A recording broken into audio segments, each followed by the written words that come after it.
everyone. I'm Sheila Randolph with Fundraiser Travel, and we offer a branch of fundraising to help your organization and nonprofit raise money.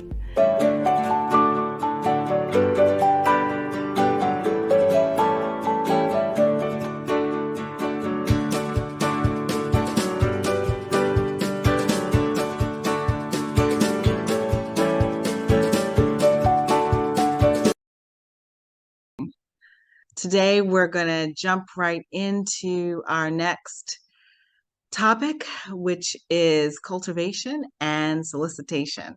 So if you remember, here is our map. We talked about identification yesterday and covering information, qualification, evaluating information, cultivation, analyzing the information, solicitation, using that information to make the ask, and stewardship, keeping a continuous stream of funds coming into your organization to serve your purpose. So I'm Sheila Randolph with Fundraiser Travel. I help nonprofits raise money through fundraising and community and support. So thanks again for joining us today for day 2 of this challenge. All right, let's get started. All right, so there are lots of systems to organize your donors and your potential donors. I'm going to talk about 2 of them today. In our membership, we really dive into this and make sure that you have a really good system of all the points, but we don't have enough time to talk about all of them. So I'm going to talk about 2 of them today. One of the important things is the inclination rating system. This is a system that analyzes your potential donor, their willingness, I guess, to give to your organization. And so the code that you want to use is 1 through 6. The willingness is high through not interested. And you want to use all the information that you collected through the process of, getting all their information and put it into this grid so that you can determine if they are good candidates to give to the organization, and rating that from high to not interested.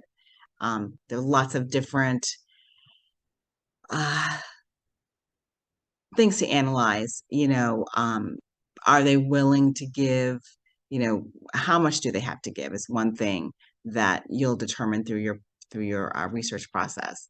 What is the likelihood that they are going to give to your organization? Bill Gates, for example, has lots of funds to give, but is your organization, he gives to the environment. So is your organization an environmental organization, or do you help animals or children, or what's the likelihood that he would give to your organization? So that's what this process is for.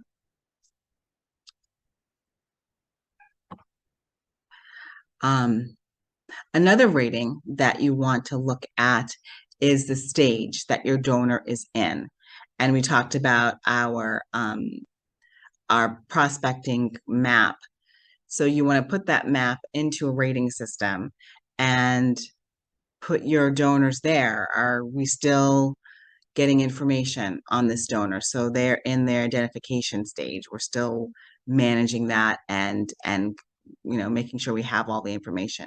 Once that's finished, they go to the active stage, and then the cultivation stage. And then they're ready for the solicitation stage, where we make the ask. And then they're, in the stewardship phase. We're working with them to continue to get, regular donations. So this is a really good system that you and your team will be able to use together, to work on together, but also to know what stage your donor is in. All right, so we're ready for the best part, the ask. The ask is, of course, super important because we all work to raise money. Raising money is a big part of what we do, and we want to make sure that we're in the best place to ask for a donation. So, what I will say first off is I feel like this often gets harder than it needs to be, and as a result, it's harder than it needs to be. So, what you want to think about is asking 3 easy questions. 3 easy questions is something that is not complicated. Anyone can digest, and you can ask them quickly and make sure that you know you're moving things along the way you need to be. So the 3 easy questions that you need to ask and answer is, who does your organization help? So you need to have a really good answer for that. Exactly who does your organization help? No ambiguity, just, who do they help? And what is the money used for? Exactly. What do you use this money for? I worked with a shelter who, raised money for all different things. But what they really needed was plastic bins, because when people come into the shelter, they don't have usually anything but, sometimes just bags. And when they leave the shelter, they needed to take their things out with them. And it also helps with other things like rodents and bed bugs and everything like that. So their specific use for the money was for these plastic bins, and they made that extremely clear. That is what the money is used for. So you want to be really clear on what the money is being used for.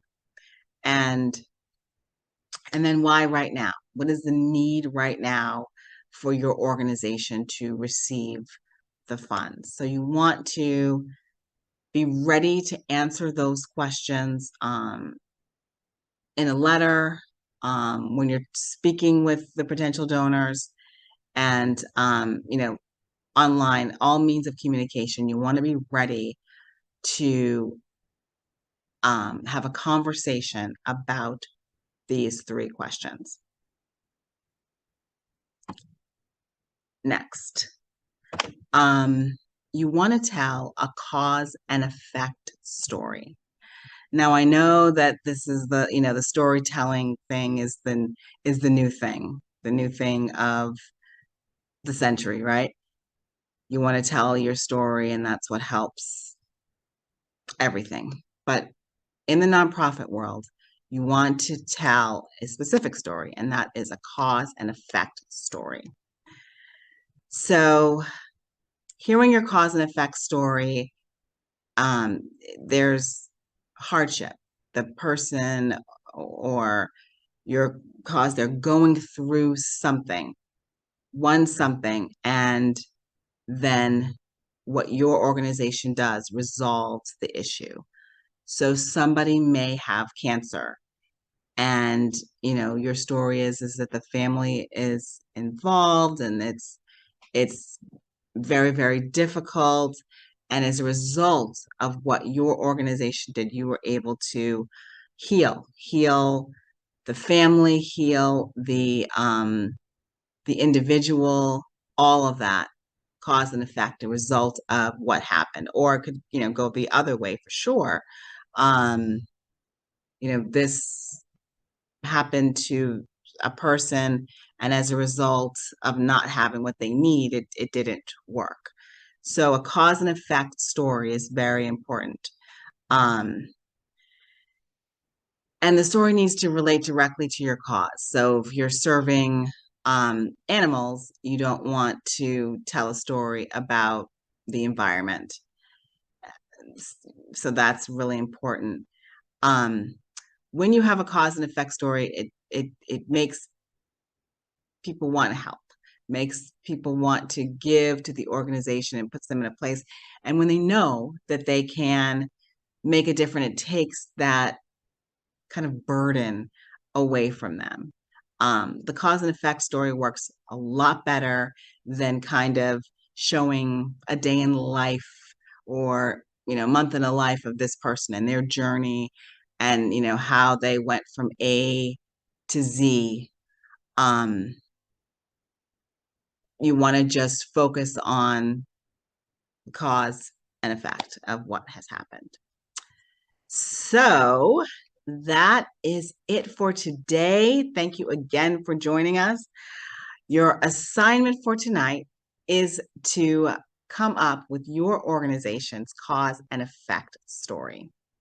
So post that in the section on our group and be entered to win a great bag of stuff, including a 2-night trip to anywhere in the US. We're giving that away every single day. So thank you again for joining. Post your assignment and any questions that you have there. And look forward to seeing you tomorrow. Tomorrow we have a great topic. We're going to talk about how we keep a continuous stream of funds coming into your organization to serve your purpose. So thanks, everyone. Have a wonderful day.